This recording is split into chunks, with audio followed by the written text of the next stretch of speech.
आज हम अपनी दूसरी किताब बितान भाग 2 के दूसरे पाठ कहानी जूझ को, जिसके की लेखक आनंद यादव हैं, आपके सामने प्रस्तुत कर रहा हूं। ये कहानी ग्रामीण अंचल से जुड़ी हुई है और बच्चों को बहुत प्रेरित करती है कि अगर हम किसी चीज को मन में ठान लें तो निश्चित ही अपने लक्ष्य को हम प्राप्त कर लेंगे। कठोरता जीवन का सबसे अच्छा और सबसे सुंदर नमूना होता है। कहानी कुछ इस प्रकार है।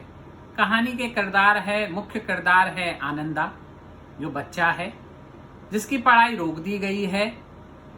5वीं क्लास में पढ़ता था, लेकिन उसके पिताजी ने उसको आगे पढ़ने नहीं दिया। 20 साल में ही उसकी पढ़ाई रोक दी। उसके पिताजी हैं, उसकी माँ है, और इस कहानी में जो एक मुख्य सचेतक, मुख्य प्रेरणादायक व्यक्ति, जिसने कि एक बच्चे के जीवन को पुनः उसके लक्ष्यों की ओर अग्रसित किया, दत्ताजी राव, प्रतिष्ठित आदमी गांव के, वो हैं। बाकी शिक्षक तो स्वयं अपने आप में एक बहुत बड़ी सफलता की कुंजी होता है, जो यहाँ इस कहानी में दिखाया गया है कि एक शिक्षक ने ही उसके पूरे जीवन को किस प्रकार से उसके जीवन में आए सौंदर्य को बढ़ाया है, सूनापन खत्म किया है, वो इस कहानी में है।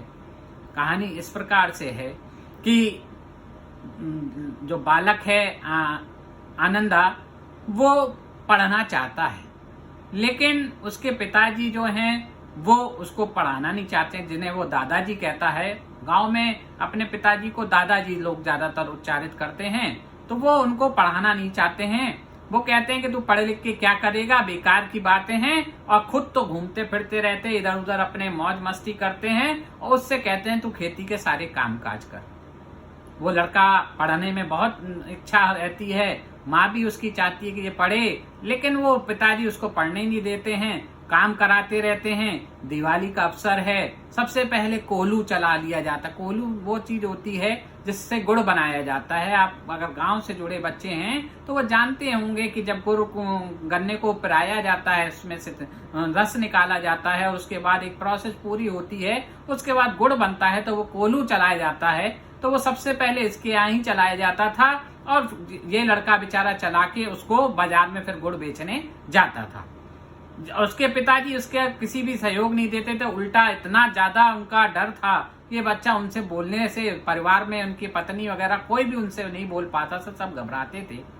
तो एक दिन बच्चे के मन में पढ़ाई के लिए उत्सुकता जगी कि मैं भी पढ़े लिख कर बड़ा आदमी बनूं। बच्चों में स्वाभाविकता होती है बड़ा बनने की, मैं भी पढ़ लिख कर बड़ा आदमी बनूं और आगे समाज में आगे बढ़ूं।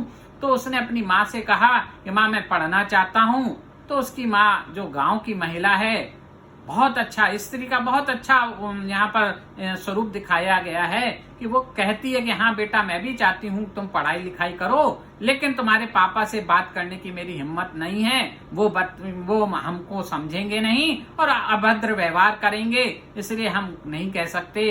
तो बोले, फिर बेटे ने ही उनको सुझाव दिया कि माँ, ऐसा करते हैं कि गांव के जो सबसे प्रतिष्ठित आदमी हैं दत्ता जी, हम उनके पास चलते हैं, और उनके पास चलकर पापा के उनसे कहते हैं, वो पिताजी से बात करेंगे और हो सकता है वो हमारी बात से सहमत होकर मुझे विद्यालय जाने की आदेश पापा से करवा दें। दोनों माँ बेटे दत्ता जी के पास गए।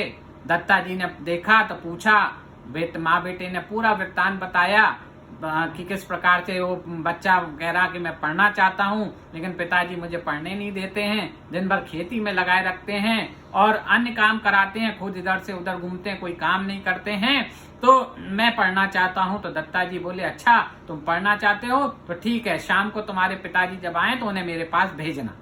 ये कहकर दोनों माँ बेटे घर चले गए। शाम का वक्त था। जैसे ही उनके पिताजी आनंदा के घर लौट कर आए तो वो अपनी मस्ती से आए, हाथ धोने लगे। तो हाथ धोते ही वक्त उनकी पत्नी बोली कि आपको गांव के जो दत्ताजी राव हैं, प्रमुख व्यक्ति दत्ताजी राव हैं, उन्होंने बुलाया है, आप मिल लिए जाकर उनसे। तो क्योंकि गांव का प्रमुख व्यक्ति था, प्रभावशाली व्यक्ति था।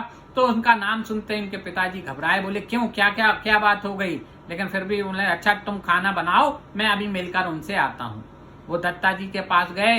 दत्ता जी ने बुलाते ही उनको देखा, उनको अपने पास बुलाया, बैठाया, खूब कस के झाड़ लगाई कि तू आवारा गिर्दी करता रहता है, इधर से उधर घूमता रहता है, गलत काम करता रहता है और खुद तो मजे करता है, अपने बच्चे का जीवन बर्बाद कर रहा है।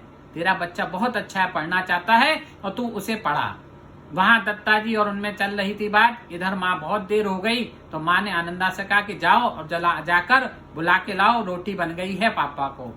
वो वहां पहुंचा आनंदा, तो दत्ता जी ने उनको बैठा लिया और आनंदा से पूछा, क्यों भाई, तू पढ़ना चाहता है? तो उसने कहा हाँ। तो पिताजी ने उसको कहा कि मैंने तो खूब पढ़ाने का इसका प्रयास, गलत तरीके से बोलना शुरू हुआ, झूठा झूठा बोलना शुरू किया कि मैंने तो इसको खूब पढ़ाने का प्रयास किया, ये पढ़ता ही नहीं है, स्कूल से भाग जाता है, सिनेमा देखने चला जाता है, अन्य गलत काम करता है, इसलिए मैंने इसको स्कूल से बैठा लिया है और अब ये काम करा रहा हूँ। तो फिर जब उसने देखा कि मेरे पापा ही मेरे लिए झूठ बोल रहे हैं, तो उसने भी पापा के लिए फिर झूठ बोलना शुरू किया।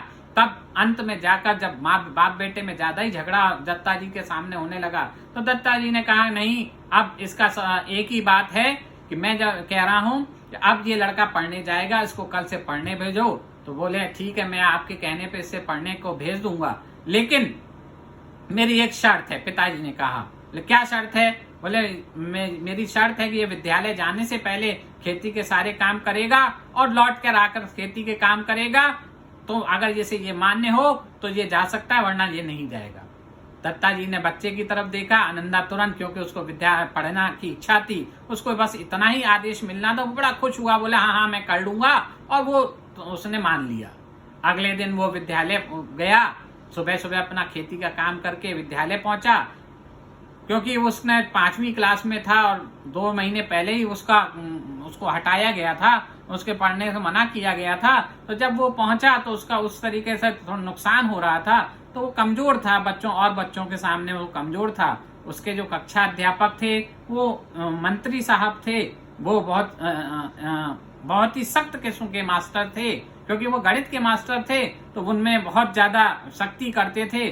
और आप तो जानते हैं पुराने जमाने में गणित के मास्टर एक हस्ती होते थे अपने विद्यार्थियों को पढ़ाने में, तो वो उस प्रकार से उनको पढ़ाते थे।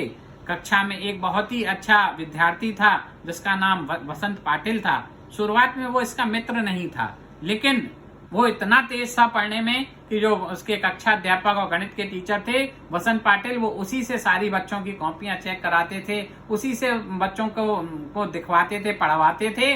तो वो उससे बहुत ज्यादा खुश होता था देखकर कि ऐसा है, और उसने मन में ठान लिया कि मैं भी ऐसा ही बनूंगा। और उसने भी मेहनत करी, आखिर मेहनत रंग लाई, और अब क्लास में उसका भी अच्छे बच्चों में नाम आने लगा।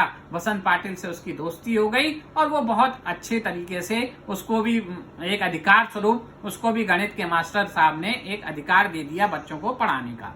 उसके बाद उसके क्लास में जो एक शिक्षक पढ़ाने आते थे, मराठी के शिक्षक थे, बहुत सुंदर पढ़ाते थे। उनका नाम था सौदानंकल जी। सौदानंकल जी जो थे बहुत अच्छी मराठी पढ़ाते थे, और जब वो काव्य की रचना करते थे, स्वयं आशु कवि थे, बहुत सुंदर कविता बनाते थे, और जब उसे मुख्य कंठ से सुनाना शुरू करते थे तो ये इस बच्चे को, आनंदा को बहुत अच्छी लगती थी, और वो बहुत खुश होता था, और वो कोशिश करता था कि घर जाकर वो स्वयं जो है वो नई नई कविताओं की रचना करे।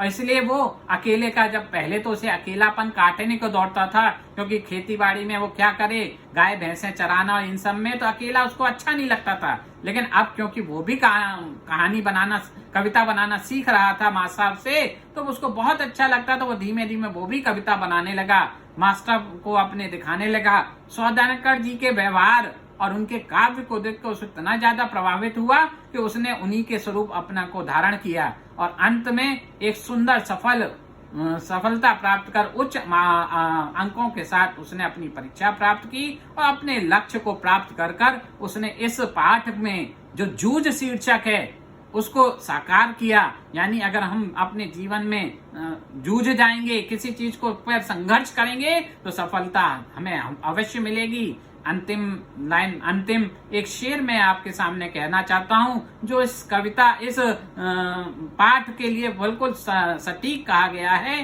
कि रंग लाती है हिना पत्थर पे घिस जाने के बाद, रंग लाती है हिना पत्थर पे घिस जाने के बाद, सुर्ख रूह होता है इंसान ठोकरे खाने के बाद, सुर्ख रूह होता है इंसान ठोकरे खाने के बाद। धन्यवाद।